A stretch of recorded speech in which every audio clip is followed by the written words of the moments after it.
Bonsoir à tous et à toutes, ravi de vous retrouver. C'est l'heure de votre journal sur KMT, LCL, FM+, disponible sur la TNT et canal satellite sur les réseaux Free, Orange, Bouygues et SFR en France et dans ces régions ultra-périphériques. Voici les titres. Depuis lundi, le transport scolaire est à l'arrêt en Martinique, les transporteurs invoquant des retards de paiement de la part de Martinique Transport. Les pompiers du service d'incendie et de secours de Martinique s'étaient rassemblés dès 8 heures hier mercredi devant l'état-major à Fort-de-France. Dans votre avis-compte, en Martinique, avez-vous l'impression de vivre dans un pays pauvre? Vos réponses dans un instant. Et en fin de journal, le savoir et réfléchir de Roland Laouché qui s'intitule « La liberté de choisir ». Voilà pour les titres. Et pour commencer ce journal, la pensée du jour. Ce qui ne tue pas renforce.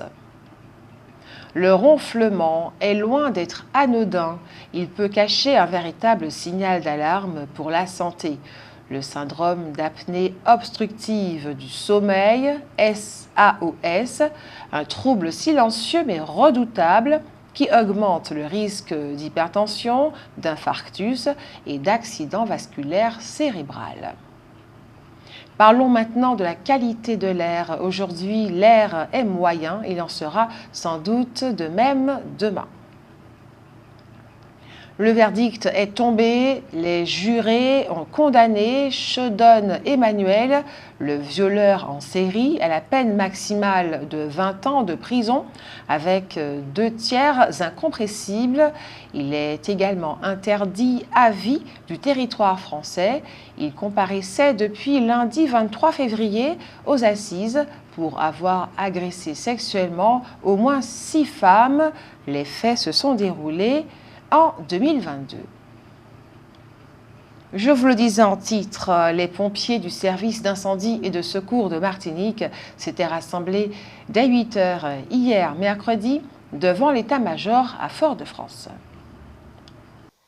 Appelés par le syndicat FO6 972, les professionnels, volontaires et personnels administratifs dénonçaient des moyens insuffisants, des sites insalubres, l'absence de transparence dans la gestion et des retards d'indemnisation.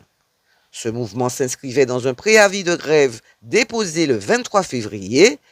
Au terme d'une réunion avec leur direction hier après-midi, les pompiers ayant obtenu satisfaction ont mis fin à leur grève. Un homme s'est noyé hier après-midi, 25 février, au niveau de l'îlet Madame au Robert. Malgré l'intervention des secours et de l'hélicoptère de la sécurité civile pour le repêcher.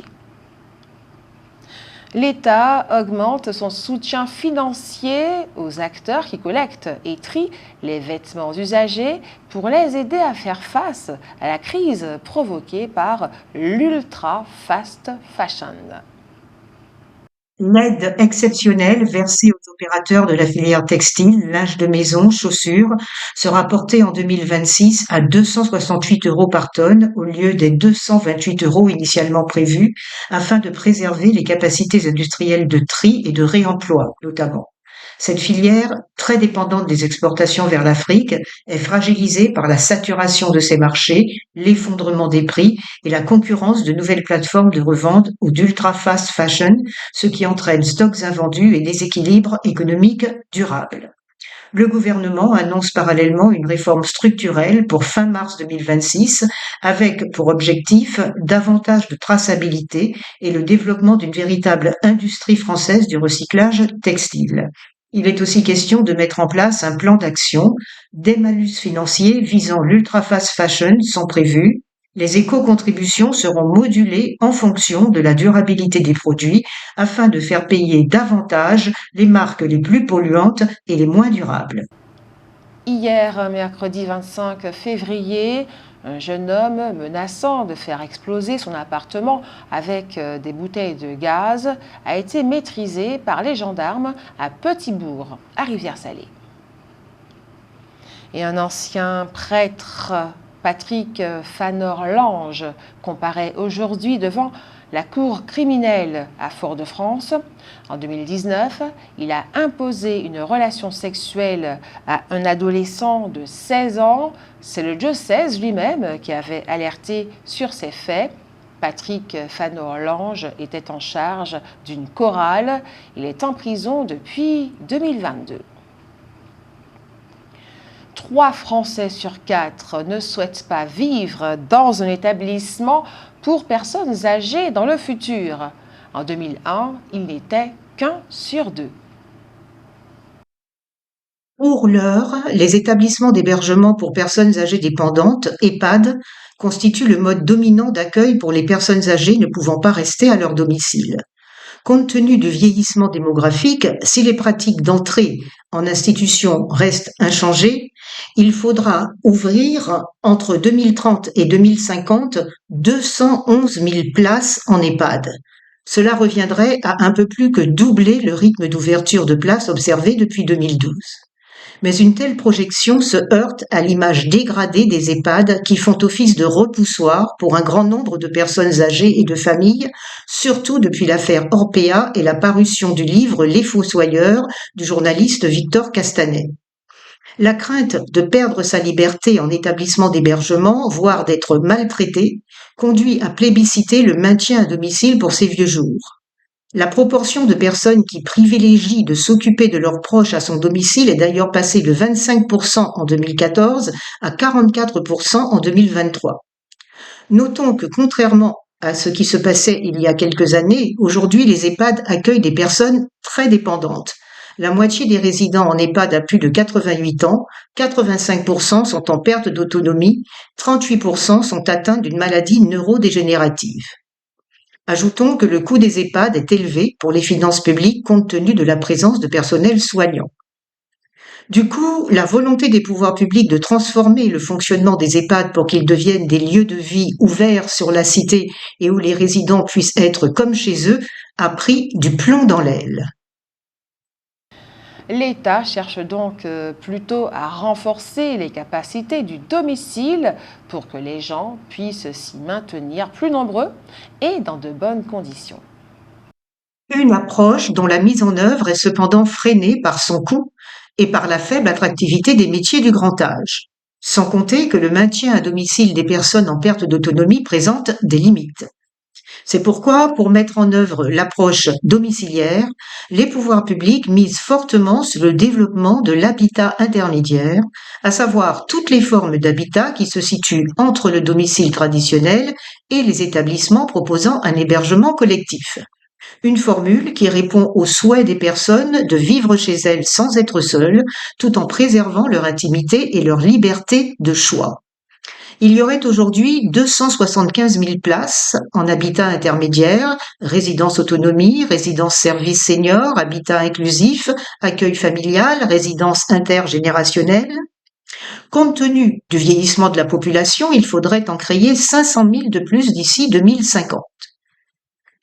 Il faut cependant noter qu'au lieu de ce système très segmenté, EHPAD pour les personnes âgées très dépendantes d'une part, et domicile ou domicile intermédiaire pour les autres, un modèle alternatif est défendu depuis les années 1980 par la Fondation de France.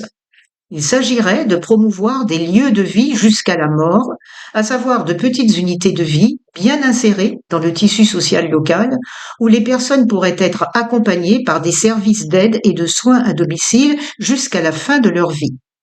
C'est sur ce modèle que se sont développées ces dernières années, par exemple, des colocations accueillant des personnes atteintes de la maladie d'Alzheimer.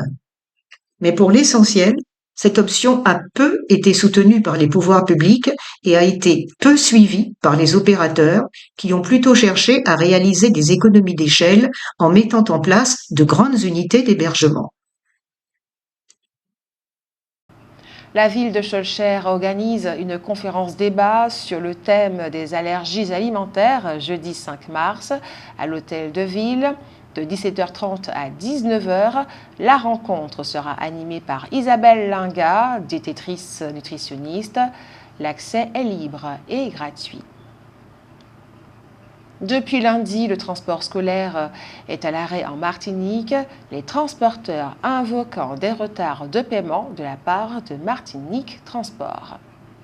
La direction assure avoir débloqué une enveloppe de 2,6 millions d'euros avec des virements effectifs d'ici demain, vendredi, et une reprise du service annoncée pour lundi. Sur les réseaux de la Fédération des conseils de parents d'élèves, les familles alertent sur les absences répétées en classe pour les élèves et le risque de décrochage scolaire. Demain, vendredi 27 février, le CDSA, Club de découverte des sciences astronomiques à Saint-Pierre, invite le public à sa soirée de découverte de l'astronomie, l'occasion pour les visiteurs de mieux comprendre la différence entre les comètes et les astéroïdes. L'Institut de la biodiversité et de l'écologie IBE de l'Université des Antilles organise une journée d'études sur le thème de la souveraineté alimentaire vendredi 6 mars 2026 de 16h à 20h à l'amphithéâtre Michel Louis sur le campus de Schœlcher. Vladimir Poutine a affirmé que la Russie continuerait à livrer du pétrole à l'Inde malgré les fortes pressions et sanctions américaines visant ses importations. Le président russe a présenté Moscou comme un fournisseur fiable de pétrole, gaz et charbon, en se disant prêt à assurer des livraisons sans interruption pour soutenir la croissance de l'économie indienne. De son côté, Washington a durci le ton en imposant fin août une surtaxe de 50% sur la plupart des exportations indiennes vers les États-Unis, et Donald Trump affirme avoir obtenu la promesse de mettre fin aux importations de brut russe qui représentent environ 36% du volume de pétrole raffiné en Inde, même si New Delhi ne l'a jamais officiellement confirmé. Les achats indiens de pétrole russe ont néanmoins commencé à reculer, selon les données de cabinets spécialisés, plusieurs groupes indiens annonçant qu'ils réduisaient ou cessaient leurs achats à Moscou, mais les deux capitales veulent maintenir une relation stratégique globale qui inclut aussi des projets d'armement et le souhait de rééquilibrer des échanges commerciaux records de près de 69 milliards de dollars, largement à l'avantage de la Russie. À Paris, hier, mercredi 25 février, l'Assemblée nationale a entamé la première lecture d'un projet de loi visant à renforcer la lutte contre la fraude fiscale et sociale. Les débats prévus pour durer jusqu'à vendredi porteront sur plus de 1000 amendements. Le texte prévoit notamment des outils accrus de détection et de sanction, une mesure jugée essentielle face au déficit public. Et puis au Salon international de l'agriculture, les rhums et punchs martiniquais se sont une nouvelle fois illustrés au plus haut niveau. La production locale repart de Paris avec 33 médailles décernées à ces spiritueux auxquels s'ajoute une récompense pour un hydromel et une autre pour une bière artisanale. On notera que la Guadeloupe, concernant les spiritueux, a été elle aussi bien lotie, même si c'est un peu moins que la Martinique.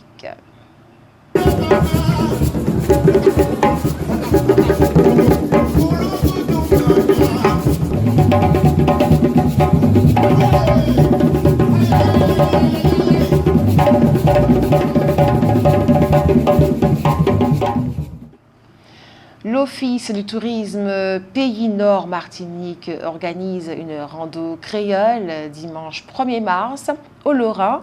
Au programme, en nous mâcher et puis Fernand la Martinière, en nous matcher créole, brais manger, tarif 25 € par adulte, 15 € par enfant.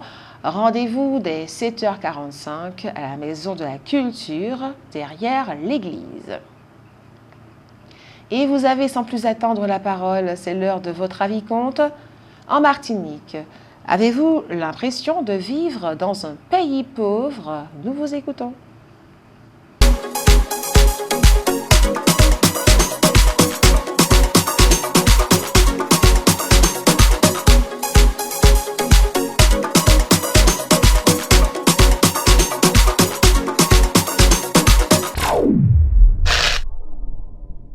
Avez-vous l'impression de vivre dans un pays pauvre? Est-ce que vous avez l'impression de vivre en Martinique dans un pays pauvre? Comme je vous disais, bonjour, c'est une question très difficile. Quand on regarde les parkings de supermarchés, non. Et quand on regarde les gens, oui. Voilà. Ok. Oui, malheureusement, j'ai bien l'impression de vivre dans un pays qui est pauvre. Bah, écoutez, je fais mes études à Barcelone et quand je vois la différence de moyens, c'est flagrant, quoi. Ouais. Non. Quand tu as fait d'autres destinations, d'autres pays, tu vois que la Martinique ne connaît pas encore la pauvreté. La pauvreté, c'est pas encore ça. C'est-à-dire que c'est vrai qu'il y a des gens qui souffrent de pauvreté en Martinique, mais de manière générale, nous ne pouvons pas dire nous qu'à vivre dans la pauvreté. Non. Pas comparer avec Haïti, des pays comme l'île Maurice, en Inde, non, nous ne pouvons pas comparer. On est la pauvreté. C'est juste que, comment on va dire, les richesses sont mal réparties. C'est tout. Mais à part ça, il y a de l'argent en Martinique. Quand tu regardes les voitures, les parcs automobiles seulement en Martinique, on peut pas dire qu'on vit dans la pauvreté. Non, c'est paradoxal. On a l'impression que, par certains aspects, il y a une espèce de paupérisation. Parce qu'il y a quand même pas mal de gens qui vivent sur le seuil de pauvreté. En même temps, on a, de l'autre côté de l'échelle, des gens qui ont un pouvoir d'achat conséquent et qui leur permettent de vivre très bien, même avec des voitures de luxe. Quand on regarde le parc automobile, on voit qu'il est neuf, il n'est pas. C'est vrai que c'est assez particulier de voir les deux extrêmes, c'est-à-dire des gens qui ont les moyens et des gens qui sont en dessous du seuil de pauvreté. Avez-vous l'impression de vivre dans un pays pauvre? Pas du tout. Au contraire, monsieur, la Martinique est très riche. Parce qu'à ce que je vois, les gens pleurent tout le temps, mais en même temps, nous, comme moi, on est toujours au supermarché, on achète. Des fois, on n'a même pas besoin de la chose, on prend quand même. Alors, on n'est pas si pauvre que ça. On est plutôt du genre, je dirais, très riche, avec toutes les bagnoles qui sont là, des voitures neuves et tout. Hein, on n'est pas pauvre du tout. Pas du tout. Oui. Outil. Parce qu'il y a certains qui n'y trop l'argent, et puis il y a trop qui passent à manger. Ouais. Exactement, c'est ça. Okay. Pas forcément pauvre, mais le coût de la vie est très cher. Voilà. Je pense qu'il y a beaucoup de choses à changer, qu'on devrait mettre des organisations en place et se mobiliser par rapport à la vie chère. Oui. Parce qu'il y a beaucoup de misère quand on va se promener en ville à Fort-de-France, on voit beaucoup de misère. Et à cause du coût de la vie aussi, je pense que ça diminue le pouvoir d'achat des Martiniquais.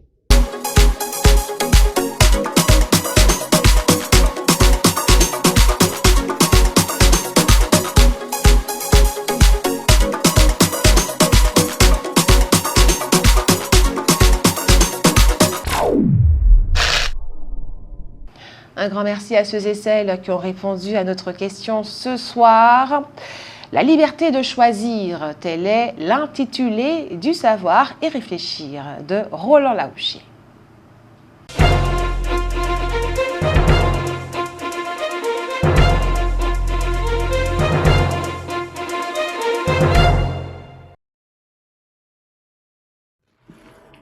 On peut avoir vécu avec ses voisins une bonne partie de son histoire, et puis, soudain, tout n'est plus comme avant. Les routes se séparent, chacun mène sa vie comme il l'entend, même si, évidemment, il reste voisin. Et aucun déterminisme d'aucune sorte ne fait qu'on doit s'entendre mieux avec son voisin qu'avec d'autres, même s'il vaut mieux avoir avec eux de toute façon des rapports cordiaux. Au niveau des pays, c'est la même chose. Aucun pays n'est plus voisin de la France que l'Allemagne, ou même l'Angleterre, et pourtant. On a en mémoire, bien entendu, les deux dernières guerres mondiales qui toutes les deux ont opposé la France à l'Allemagne, et on oublie un peu la guerre de 100 ans, oui 100 ans, 116 ans exactement, qui a opposé les rois de France aux rois d'Angleterre. C'est au cours de ce conflit que Jeanne d'Arc fut brûlée vive à Calais par Charles VII. Donc, être plus ou moins ami avec son voisin est avant tout un choix délibéré, réfléchi et assumé.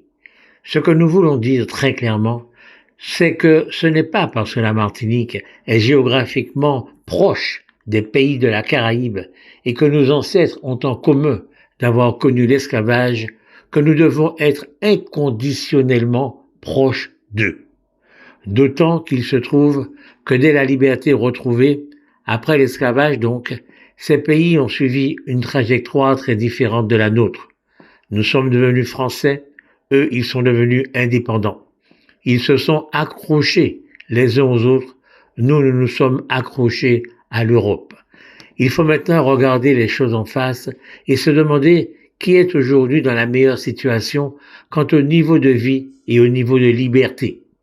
Si c'est nous, et c'est évident que c'est nous, cela signifie que les générations post-esclavagistes associées à la France républicaine, qui est différente, nous l'avons signalé, de la France monarchiste ou impériale, cette génération ou ces générations post-esclavagistes ont choisi le bon chemin, ont fait du bon travail.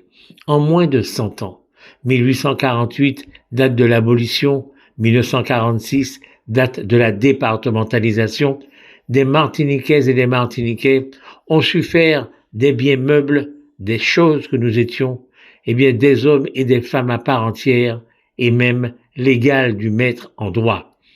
C'est une réussite remarquable, d'autant plus remarquable que de ce combat, de cette victoire, sont immédiatement nées des générations remarquables de Martiniquais, de Césaire à Glissant, en passant par Zobel ou le docteur Hippolyte Morestin, qui a redonné un visage à des milliers d'hommes défigurés pendant la Première Guerre mondiale et qui fut agrégé de médecine.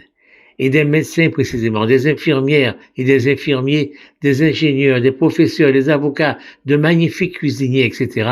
Il y en a eu plein. Est-ce qu'il y a un monument, une école ou je ne sais quoi qui en Martinique rend hommage à cette victoire-là, à ces générations-là, alors que c'est peut-être la seule victoire d'importance qu'aient jamais remportée les Martiniquais.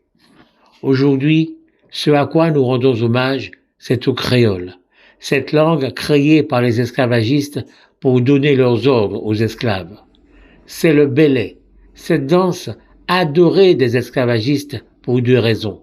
D'abord, elle était liée au damier et au ladja, des danses guerrières où les nègres se battaient entre eux. Comme ça, ils ne se battaient pas contre l'esclavagiste.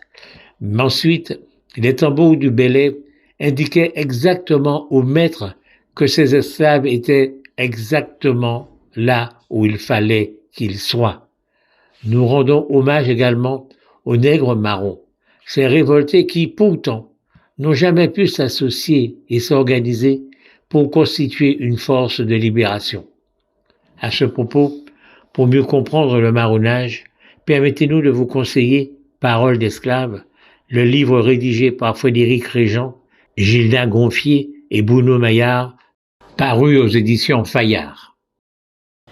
Et après le savoir y réfléchir de Roland Laouché, nous passons à notre rubrique santé qui s'intéresse au patch peau.